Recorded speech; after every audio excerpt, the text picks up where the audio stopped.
Alrighty, everybody. Welcome back to the Meet the Wild podcast. I am sitting with three special guests here today, and Caleb across on the couch hanging out with us. Unfortunately, don't have enough microphones for everybody, so he got the short end of the stick and volunteered to get out. So we're coming to you semi-live from when you guys will see this, from on our Arkansas duck hunting trip. So we're with a couple natives here, semi-native. He's still an oozer. Yeah. Nah, in-state oozer. He's got his resident license. Oozer. He's good. Yeah. He's been around Kobe Barnes too much. He's almost there. He's got a certificate. Hopefully he'll graduate here in a couple weeks. Yeah.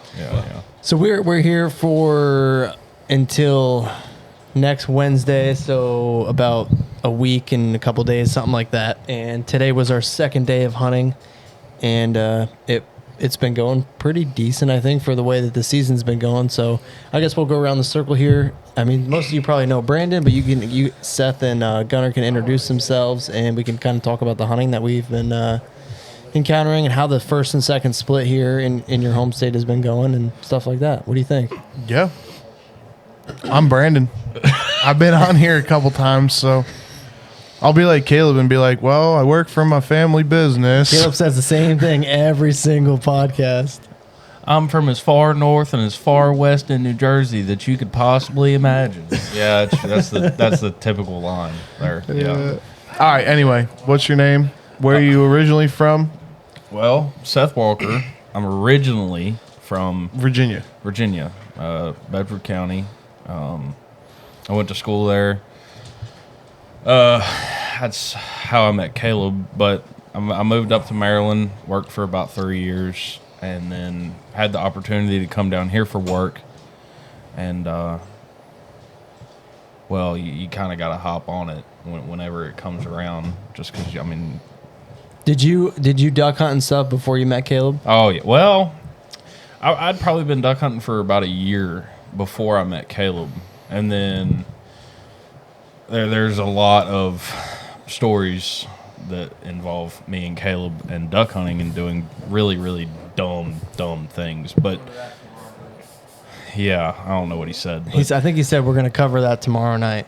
All right. Oh, Lord. Well, I don't know how long we could spend, but it could last for a while. But, I mean, it transpired to me moving to Maryland and coming back to you guys in New Jersey and duck hunting, and you guys, well, mostly Caleb coming down and hunting Maryland, and we'd still hunt in Virginia.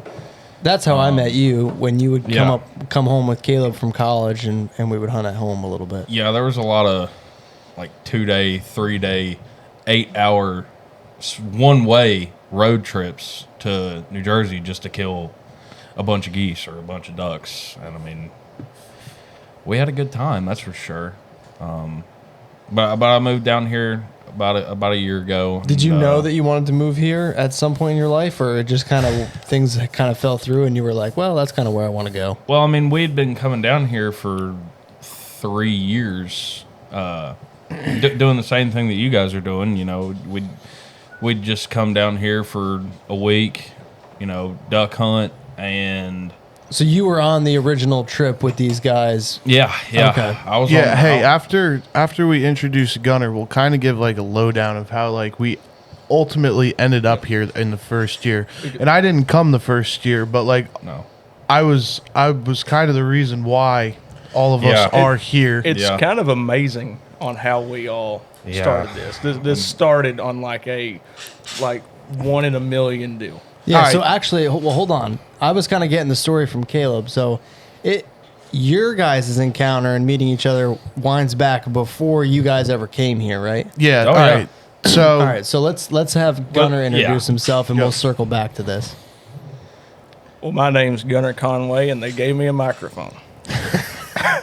I said, here, take this. He said, here, take this. And I said, am the you law. messed up.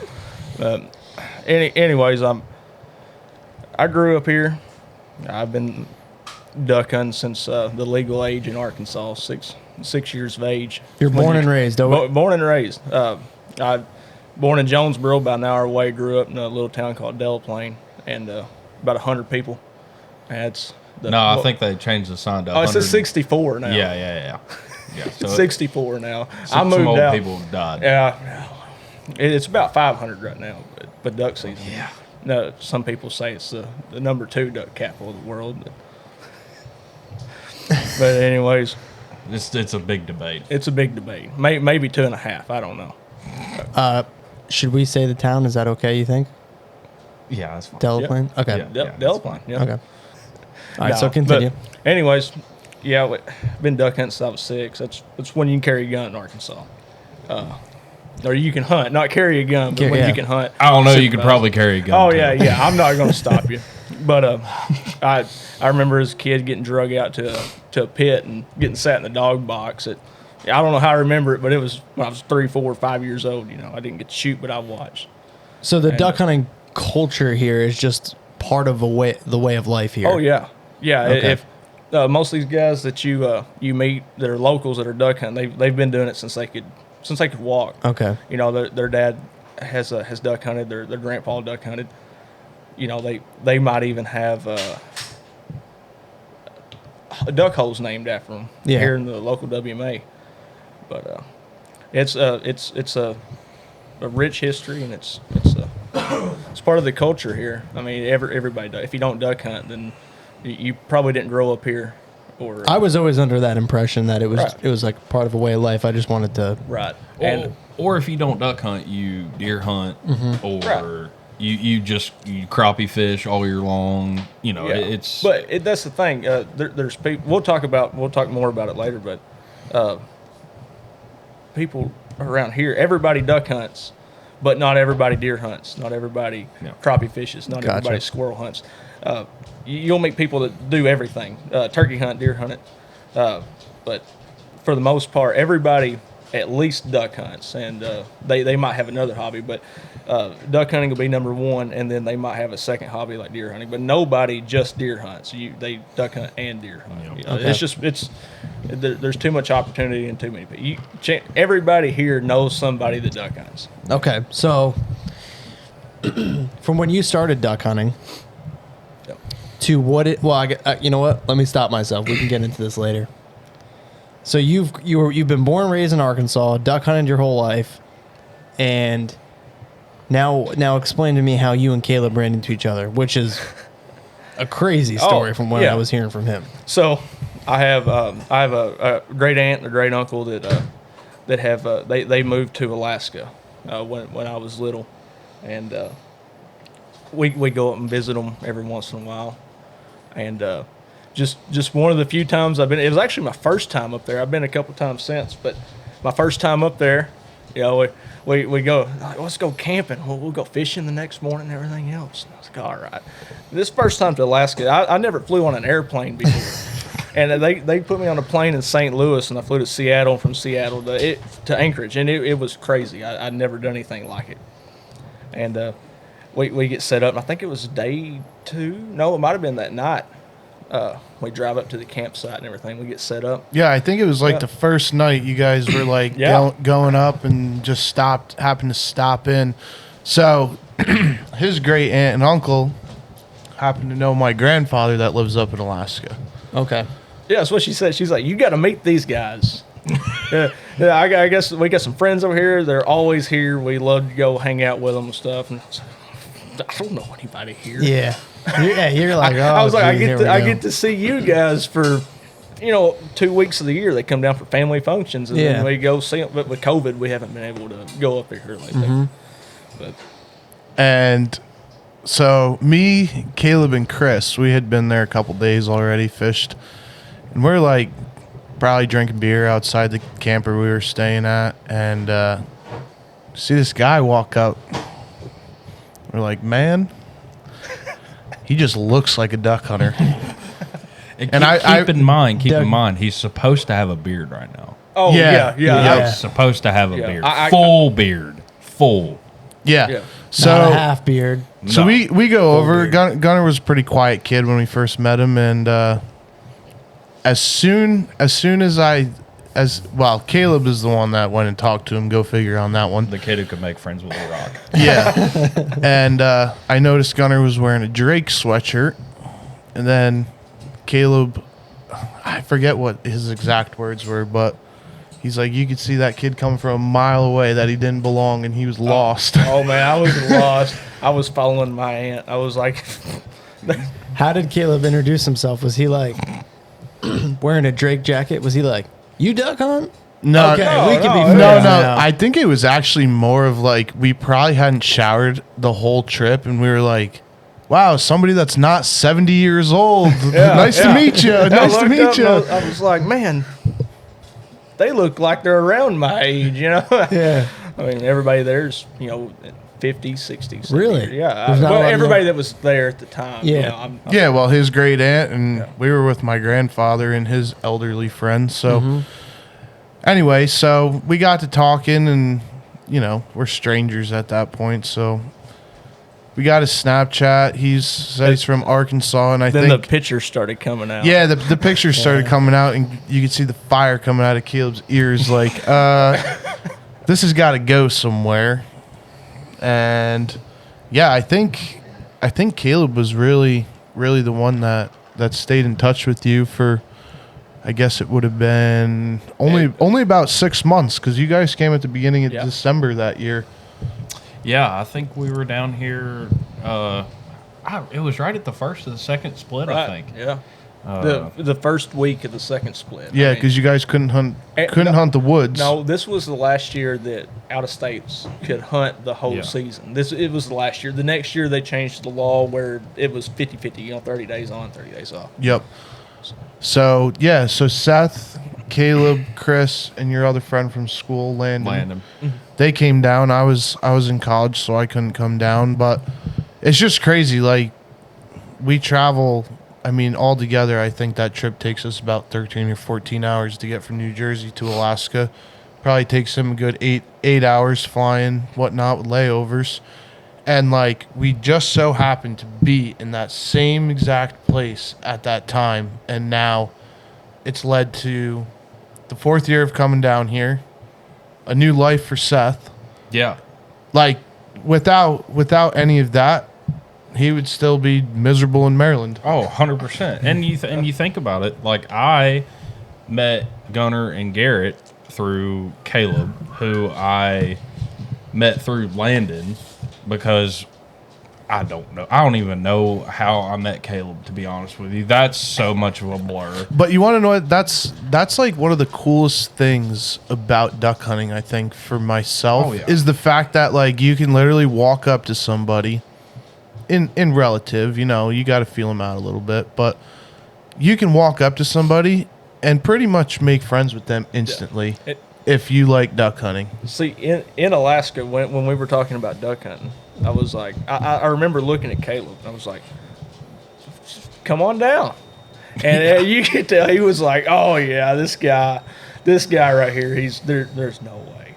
This guy's just blowing smoke. Yeah. And I was like, no, come on down.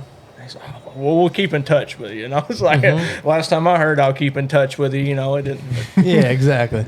But you could tell he was like, yeah, this guy. But at the time, I was still guiding a little bit, part-time guide and stuff. And I was like, yeah, just come on down. Well, yeah, and you hunted 50 days a year. Yeah. You go college, Exactly, yeah. And I still worked on the farm at that time while I was in college. And, like Seth said, I hunted at least 50 days a year, at least. And it had been that way since high school. And it was just funny. You could tell. He's like, this guy's lying to me. He ain't going to let us come down. And I remember finally setting up, and I think y'all met me at the New Jordans. I wasn't here. Yeah. No. Yeah, the New Jordans. It had just been built. It just been was built. it was like a month old. So, like, we're talking like 4 years now. We still call it the New Jordans. The New Jordans, even though there's 2 more in town. Yeah. Well, technically 3 now. 3 now. Yeah. But we met at the New Jordans. I remember it coming. I just got off the farm. We've been loading grain on trucks, and I did a little scouting, a little driving around. And the main road out of Delaplane, there's Delaplane and Pocahontas, where I was meeting up with them, or where I live. It's only 15 minutes. It's not far. But I remember driving right outside of Delaplane. It's right before dark. It's 4:30. I was like, oh man, yeah, there's a nice feed of snow geese. Nothing out of the ordinary. There's 3 80-acre fields just white with snow geese, and there's ducks 10 foot off the road. And I took a video, and I sent to Caleb. He goes, "Can you hurry up and get up here?" So I was like, "Why?" And he's like, "Oh, I kind of want to go see that." I was like, and I pulled up. We cleared out the old truck. People were piling in the back. I had like 3 rifles and a shotgun. People were like holding guns. Somebody had my waders, and It looked like the local militia rolling down the road. Yeah, and we drive straight out there, and we get there 10 minutes before dark, or 15 minutes before dark, and we pull up on the side of the road, and it's just everybody's just eyes are huge. They get out and they videoing. They're like, we don't see this. How far back does that go? And I was like, I can't see the end of it. They're like, is this normal? I'm like, yeah, that's very normal. It was a culture, shock. Yeah. What's my normal was their, oh my God, this exists, And there's the lake, the rest area was right behind us, and there's just, they were leaving to go to the rice fields, and there's just waves of just millions of ducks flying over, and they're looking at the ground, looking up, looking at the ground. There's people stopping on the side of the road asking if we're all right. And they look at them, and they're like, oh, they're not from here. And they look at me, and they're like, are you all right? And I'm like, yeah, we're fine. We're just watching ducks. Oh, okay, and drive off. Well, and it's like me living here a year and me coming down here enough times, like when I see that now, I'm the same way. It's every day. You get so desensitized to it that like even seeing you like look at a bunch of snow geese or seeing another guy like Hunter or you guys, like when you first come down here that first day and you look at it, it almost like it reintroduces me and it's like, yeah, that is pretty cool. When I could just be driving down the road for, 5 months out of the year and see who knows how many snow geese or ducks or specks or whatever just loading into a field. And I'm like, oh, yep, there it is. Yeah, because back home it's like, oh no, you don't see that. Our hole, that a good hole's got 60 ducks in it. You know what I mean? Yeah. I think we probably worked 60 ducks today. Not that we killed that many, but just to, But see, that's the part that'll get you around here. You'll go to the lake, or you'll just be driving by a rice field, or somebody's rest area, and you'll see 100,000 ducks or whatever. But then you only kill 4. That's what surprises me for the amount of birds we've been seeing, even at the boat ramp and stuff. There was a guy that told us he hunted 7 days in 7 different holes and they didn't kill a duck. Yep. Yeah, it's pressure. Yeah, pressure. Yeah. Well, let's just think about this. Yesterday, 60 boats at the boat ramp this morning, 100 boats at the boat ramp you guys were at. We probably had 30 or 40 boats. And granted, it's the last week of duck season. Yeah. There's everybody that out-of-state guys are here. Yep. Your weekend warriors are in full force, Yep. And your local guys that hunt twice a year, first day or the first weekend, and the last weekend. Yeah. They're out, but. The first and the last weekend's always your busiest. There's a lot of hunting pressure, and there's a lot of pressure on those ducks. Right. Just all the way down from general. Canada. Because you're getting pressured birds to start. Oh yeah, Right. Right. we have to be some of the best duck hunters in the country. Yeah. And I feel bad for guys from Louisiana who are trying to duck hunt or Mississippi. There's no wonder why some of those guys come up here and try to duck hunt, because I would imagine that they have less ducks, and the ducks that they have are harder to shoot than any of them. Right. You got to think. We have a lot of specks, a lot of pintails, widgeons. Damn pintails. Pintails. And then more pintails, and then a couple more specks, and then some more pintails. But those birds do not come from Canada or most of the banded pintails that are shot were banded in Russia. Yeah. So really? Yeah. We. Oh yeah. Wow, I didn't know that. Oh yeah. Our speckled belly geese, most of them come from the Arctic Circle. Yeah. or Really? Russia. Yeah, they're banned in Russia. There's been guys kill pintails here that were banned in Japan. Yeah. Wow, I didn't know that. I mean, it's Yeah. just the Mississippi Flyway. It's the premier main channel. And I remember, I think me and you, seen something on Facebook or something about a spec that had a GPS tracker, and and did he make it from Russia to? It was either North Louisiana or maybe South Yeah. Arkansas somewhere, and it was like 3 days. Yeah, Yeah. I seen that on He Facebook stopped too. twice. He He stopped stopped twice. Once in like Kansas and one right near Stuttgart, Arkansas. Yeah, Really? And then his final destination was Louisiana. I feel somewhere in like. Louisiana, North Louisiana. Yeah. Wow. 3 days. Yeah.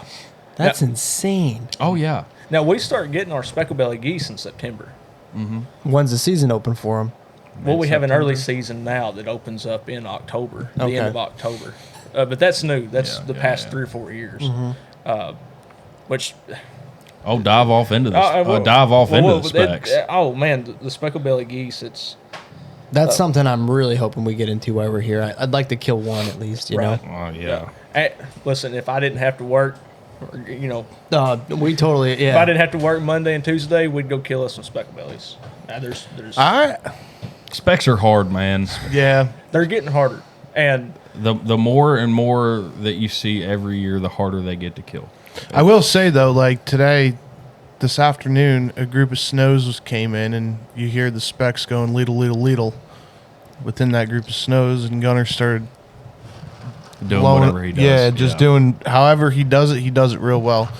And I mean, those specs pulled off of those snows like it was nothing. Like just totally separated. And I mean, they probably flew 100 yards over our head, but it's still cool just to see them. Like they don't work like Canada's, they're but they respond to call like Canada's. right.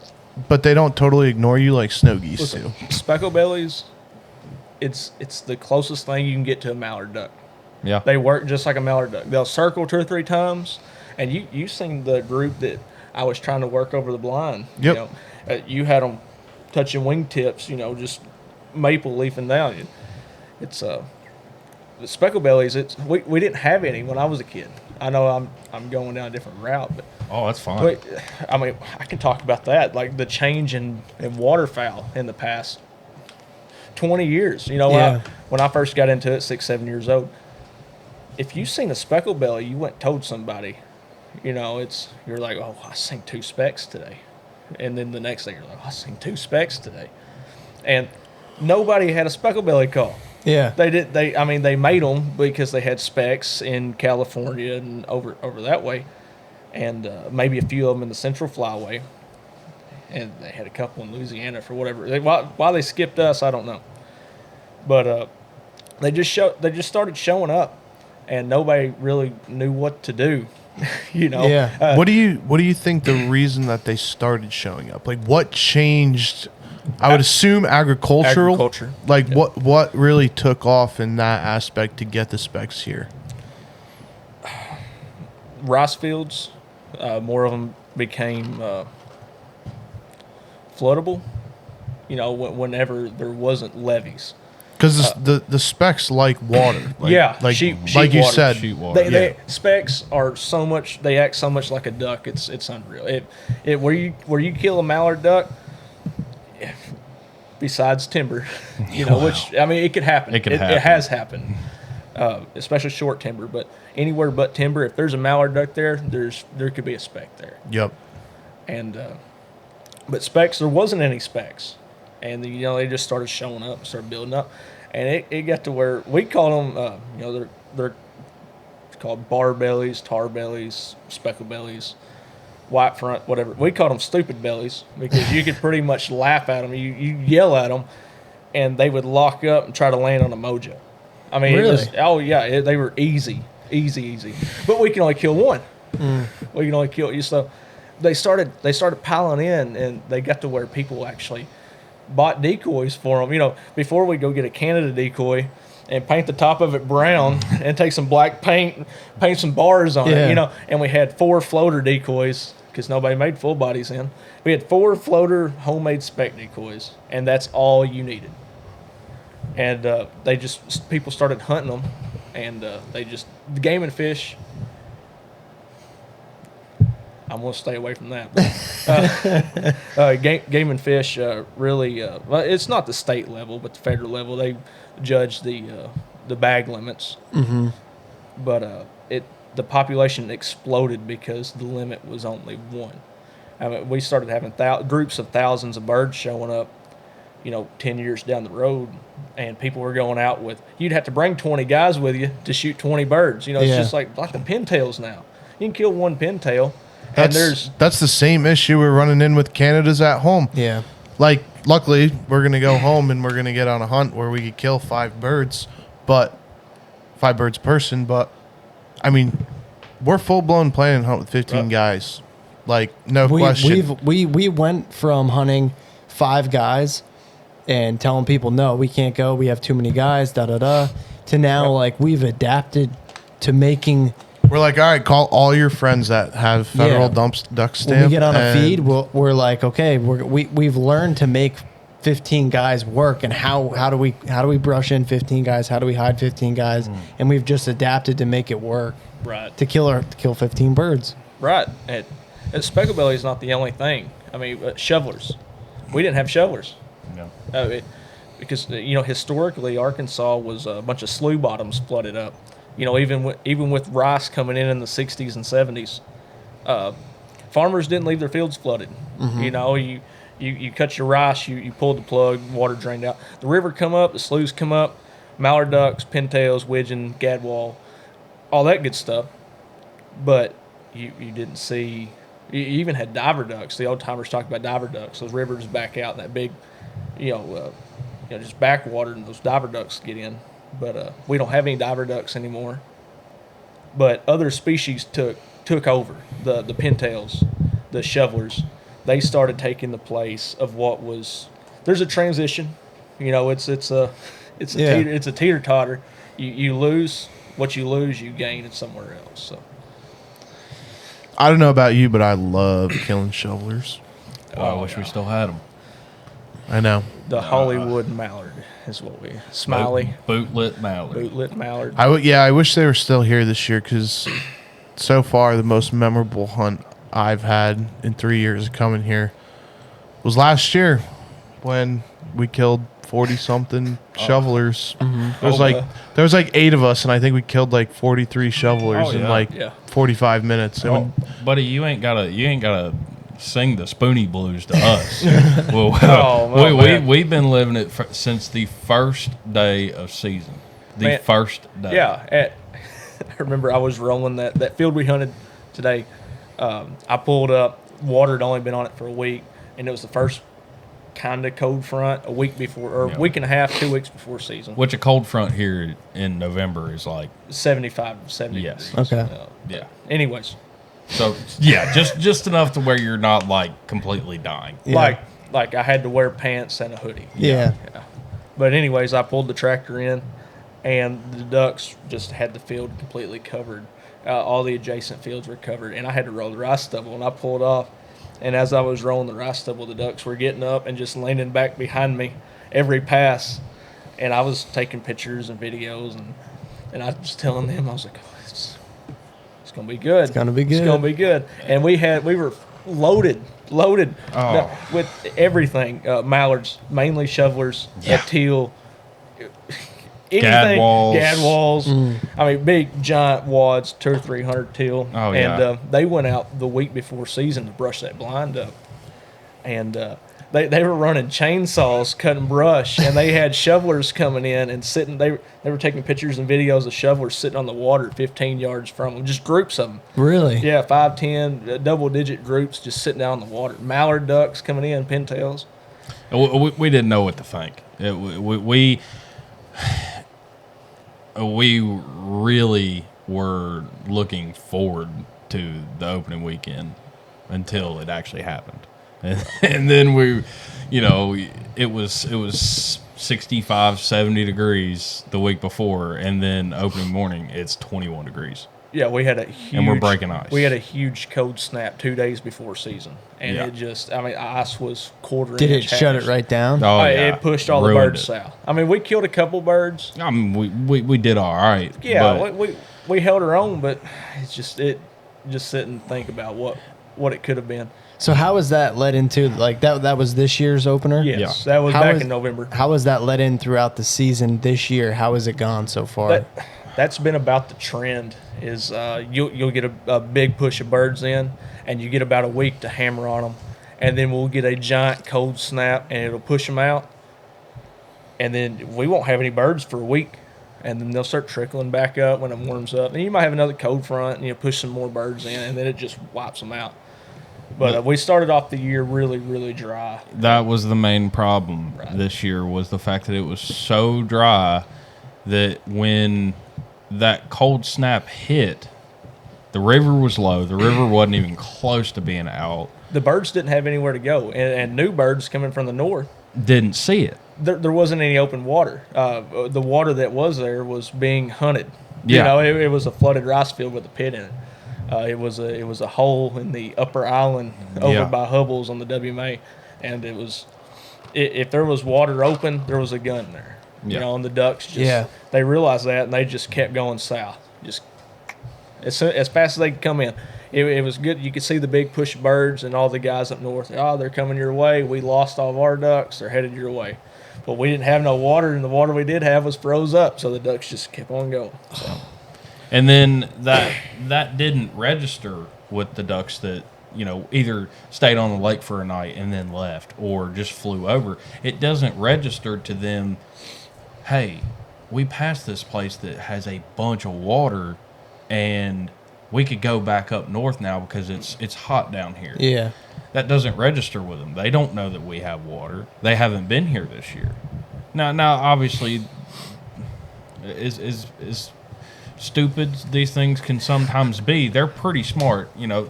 Yeah. They're coming down here every year. if you're going to make a career at a duck hunting in the state of Arkansas, you have to be on some level or some form of a waterfowl biologist. Yeah. You know, it can be Yeah. self-taught, but I mean, most of these guys, you can go talk to a 14-year-old kid that's been duck hunting their whole life, and they know more than than half the professionals. You Yeah. know, in their field, they can ID birds. They can tell you exactly what they do, how big they are, how much they weigh, stuff like that. And it's a science. It's a science here, and it's really tricky. Well, it's just like your band that you killed however many years ago. Which well, I was talking about that today. Yeah.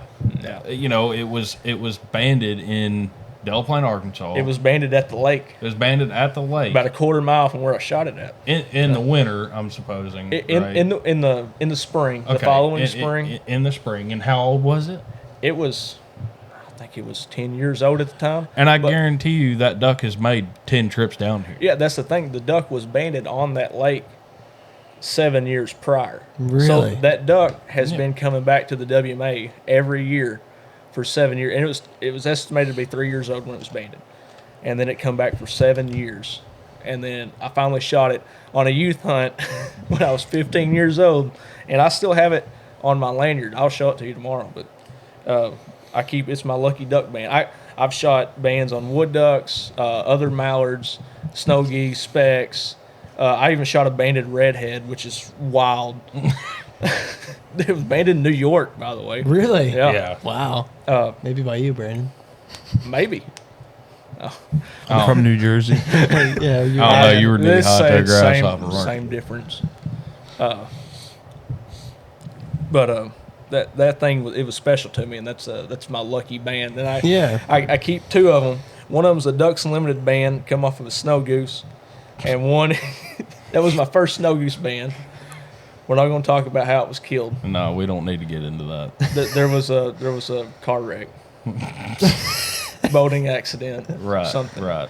But anyways, I just found it dead, and I had that mallard band, and it says Advised Bird Band, Delaplane, Arkansas, and it's got the. That's awesome. And the cool part about it was the number on it. I looked at the number on the band. I was like, man, that number looks familiar. And I called it, and my cousin is a Zach Yancey. He's or a distant cousin. He's a biologist for Game and Fish, and he's over the Black River WMA down here. And I called that number, and he answered the phone. He's like, "Hey, man," I was like, I killed one of your ducks." That's awesome. Yeah. So, that really comes full circle. Yeah. That's awesome. Just to think what that duck has seen in 7 years.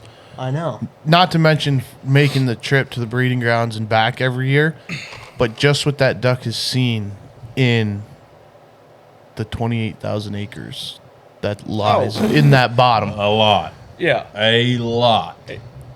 It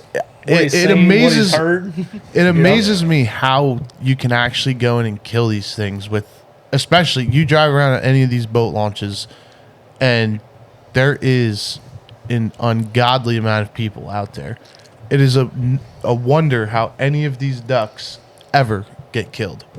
Yeah. Like, everything has to be so perfect for it to happen. Like, Well, what Colorado is to people who elk hunt, Arkansas is to people who duck hunt. Now, Yeah. I don't mean that in like you could go to North Dakota, South Dakota, anywhere up there and kill ducks, but everybody who duck hunts and likes to kill mallards knows they want to come down They here and wanna kill come them down big here. fat mallards. Mambo, Wombo, Drake mallards in the woods. Well, that's like yesterday. I killed a drake and a hen, and Hen I killer? was blown. Oh, little Susie killer. Oh, I Susie. had Oh, a- Hey Susie man, killer. they give you two for a reason. we had a pair come in yesterday morning. I'm pretty towards- sure Garrett's the reason for that.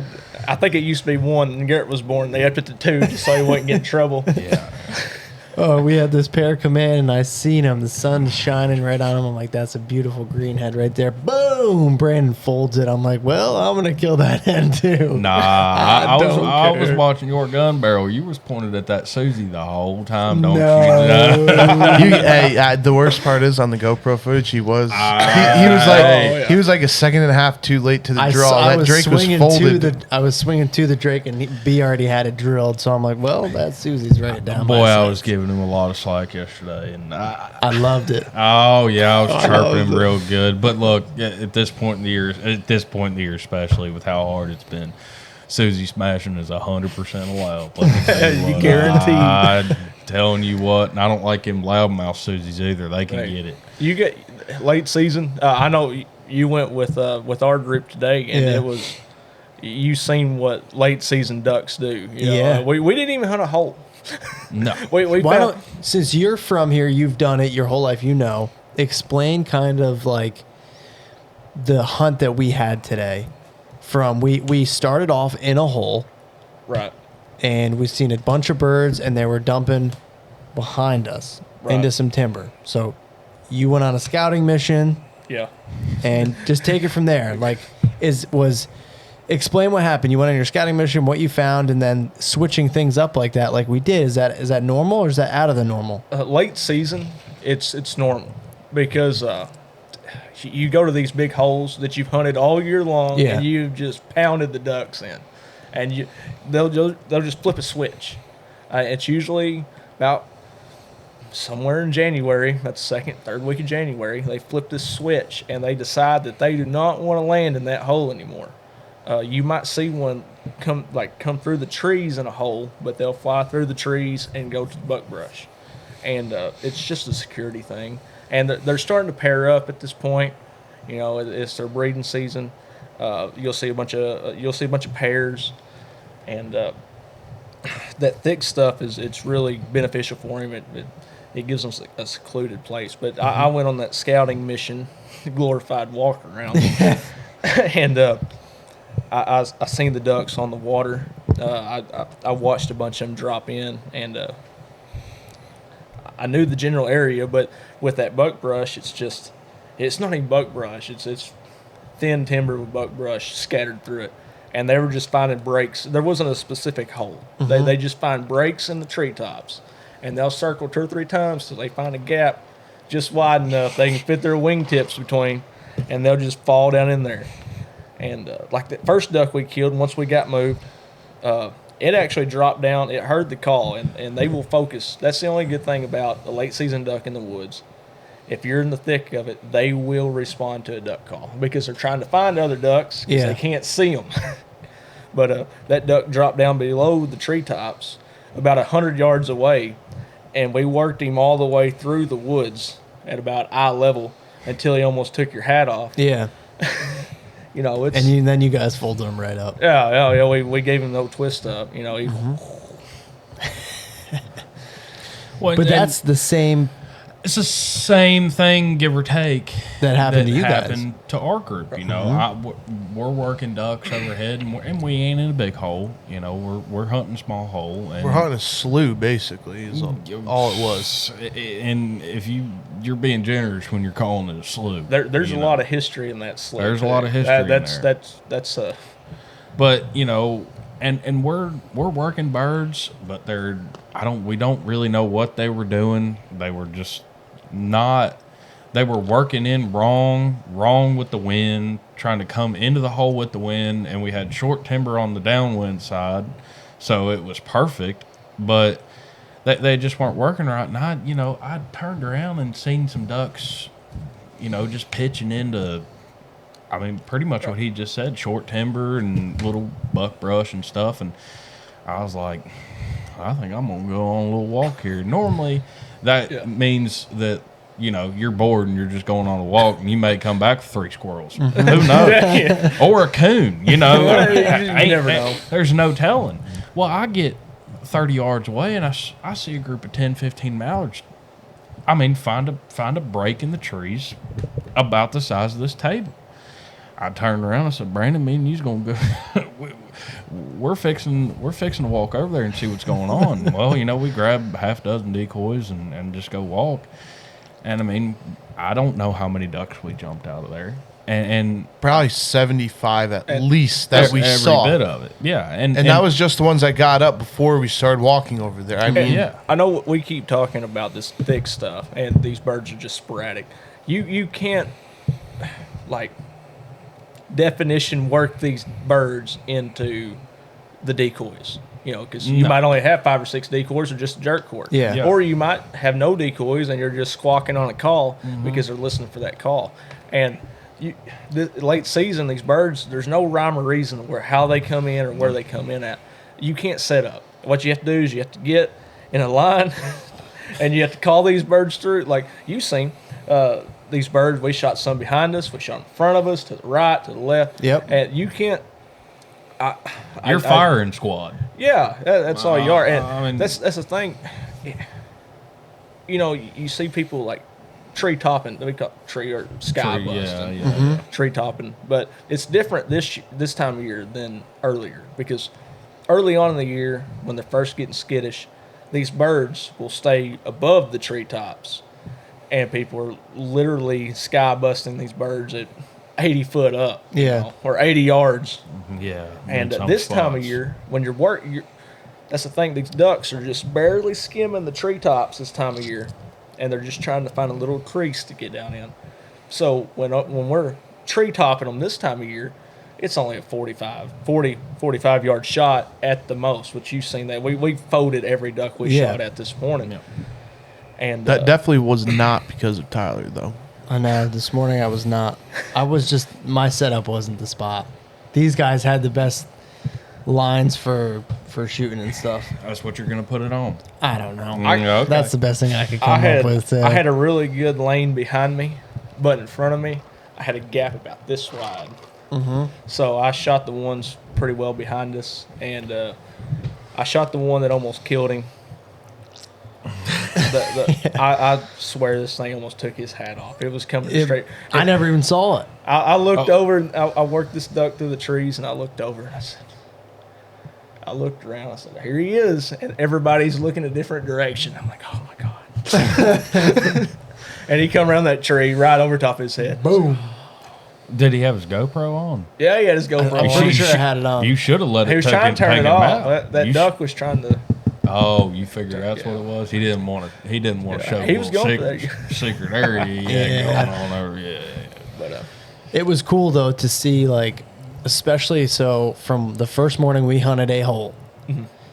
And then from what our hunted landed on this morning in the timber, day 2, we were just in like some, at least to me, it looked like a little bit more open timber, but no holes that they could really get through besides these, like what you're saying, through the table, the size of the table and the treetops. Oh yeah, and that's their hole right now. And that's their hole right now. They're it seemed like they were shying away from these bigger holes, and they're getting down into these more open areas or whatever, or where they're down into where the buckbrush is and all that stuff. So, but then another thing that I noticed was from yesterday, you're like, they've been real call shy and everything, and then today they were eating Hammering on them. We could hammer on them, and they were loving it. And I don't know where that switch flipped in them from day to day. You know, we could go in there tomorrow and they'd be call shy. Yeah, and there's nothing that you can do about it. It's going to be cloudy in the morning. We're definitely going to hide a lot better in the morning. We got away with a ton this morning with the sun shining. So, Yeah. When that sun's shining, you could pretty much stand in the middle of the hole and kill ducks. Yeah. In the morning, it's going to be cloudy. We're going to get off the hole a little bit, and you got to watch your face when they're flying over. Today, you can look at them, you can stare at them, you can yell at them. Sometimes it didn't make a difference, but like the calling, I think with both parties, both of us moving into the thicker brush, they become more lenient to that stuff because they're looking for a duck and they can't find the other ducks unless they can hear them. Yeah. You know, they're less likely to react to a call in a wide open slough that they're scared of than they are a single mallard hen quacking in the brush. And you know, I'd be interested to see or to know if that sound carries different too. It does. I'm sure it does. It does. But I wonder how much. Oh, well, when you're listening to the birds on the water, especially in the woods, I told you, I was like, listen to that duck on the water, and that mallard hen, she, bah, bah, bah, and it's not like an echo, but it drones. You can feel it. Yeah. It's like a vibration. And when you're on open water, you notice this with duck calls too. You can go out in that rice field and you can squawk on that call, same call, and it sounds a little bit louder and not as I don't know. It doesn't sound as ducky. Yeah, And it's a little bit more high pitched, a little bit more whiny. Right, and then you take that same call and you go in the woods, especially in thicker timber, and it's like squawking in this house. You know, you can hear the call, it drones, and you can definitely tell when there's a duck on the water. You can feel it, and I think the ducks are looking for the same thing. Well, I'm really excited to see how tomorrow pans out. So I guess this morning we split up into 2 groups, and we both felt like we were in pretty successful areas. So I think the plan is we're splitting up again, right? Yeah, But we're gonna do things a little bit different to start our hunts, obviously, because I mean I'd rather not We watch. will. I'd rather not watch 15 mallards dump into a break somewhere Right. Well, and not be there. Yeah. We were in the same position. Yeah. We set up in a glorified. I mean, you guys were in a We were in a little- historically excellent Yeah. hole for late season ducks. Yeah. Garrett can attest to it. Braden, Eric, all them. Yeah. They can attest to it. But where we were, it was a glorified scouting mission, pretty much. Yeah. And we sat there, 45 minutes, and we just kept watching the ducks. We had a group try to work in the thick stuff right behind us. I was like, man, that is weird. You know, the sun started to pop up a little bit, and I noticed a bunch of birds were falling in about 300 yards away from us, some thick stuff.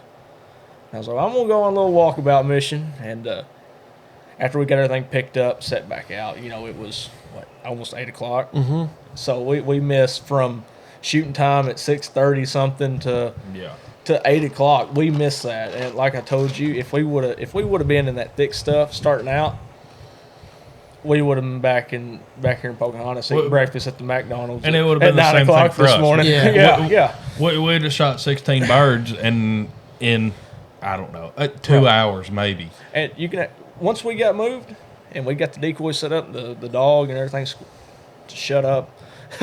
We got the boat pushed out of the way. It was immediate.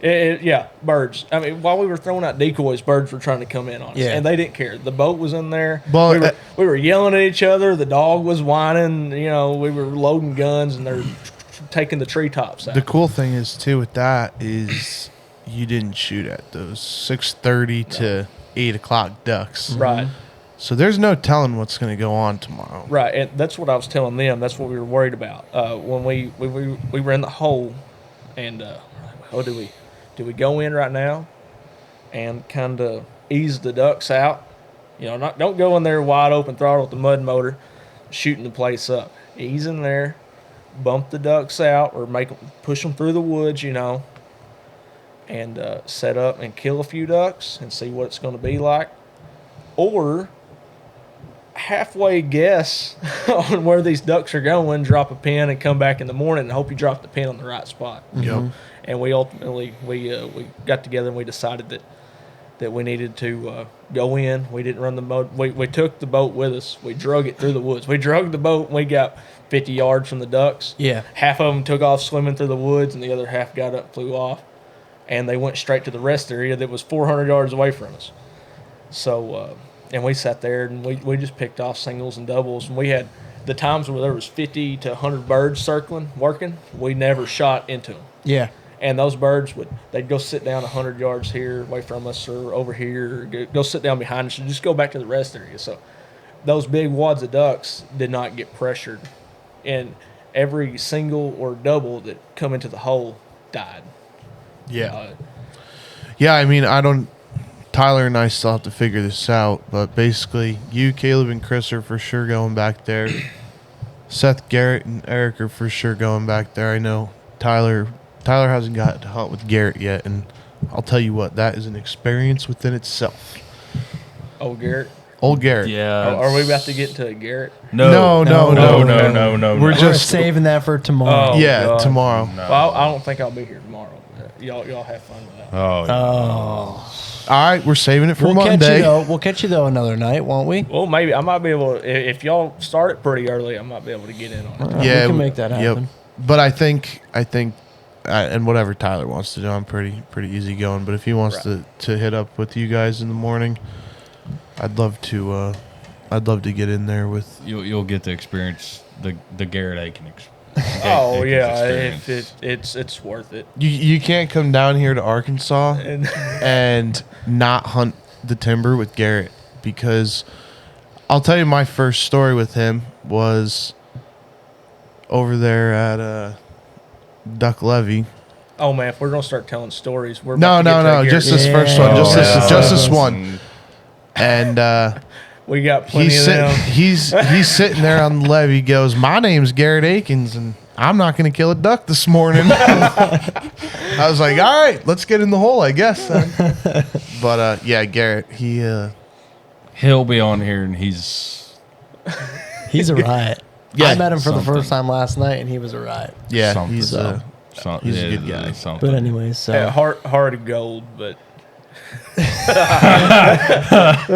we'll have to meet. We'll have to get him on here, and everybody will get to meet him. But Yep. so I guess you guys have any closing thoughts or anything you want to tired. say? I know, me too. Yeah. I've been yawning this whole time. I don't even know what time it is. I know it's like I know that 9:20. It's still early. You know, man. it's still Come not on, bad. let's talk Come about on, something. no, come on. We got to be at Jordan's at 4:45 in the What? morning. Yep. Nah. 4:45. Yeah, Caleb wants extra time to get into the hole. 4:45. You got to walk for you tomorrow, so you better leave yourself enough time too. Well, that's an easy walk. Son. What kind of walk y'all talking about? I just So hop, skip, and a just a jump little is all hop, that skip, is. jump, Y'all going back to that lost hole? quarter-mile. Yeah. Little quarter-mile walk. Yep. Don't give it's too like- many secrets away of where we're going. You might have to Hey, talk there's a off reason- the podcast. You There's know a what I'm reason saying? it's called the lost Yes, hole. there's a reason it's called lost. Because it's lost. Because the You only lost, the it's only lost. people that hunt it get lost going to it. That's Oh, okay. I see what happens here. Yeah. There was a coon in it this morning. He was lost. Oh man, I got so many stories. The just ducks on that get hole. lost when they go. Dogs Oh, get man. lost getting there too. Yeah, it's get lost looking for the ducks. Oh, you boy. don't. You get turned around. It's something else. But Alrighty, guys. Well, Yeah, I guess we're gonna wrap this up here, and hopefully, we gotta get you on one more night before we're done here, and Seth, Oh, you'll yeah. be around. So I'll be here. I guess if you guys don't have anything else, I can give you more words than that SD card can hold.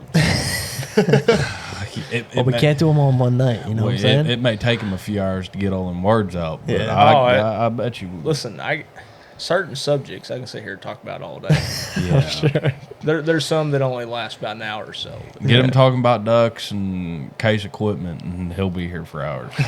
Tell you what, Case Magnum, man. Here we go. Okay. See? Front wheel sitting. Alrighty, guys, we're gonna wrap this one up here. We appreciate you listening, and be sure to go check out the videos from this Arkansas hunting trip on our YouTube and at Whispering Wild. So, with that being said, we're gonna close this one out. So we appreciate you listening and or watching, and we'll catch you on the next one. Thanks.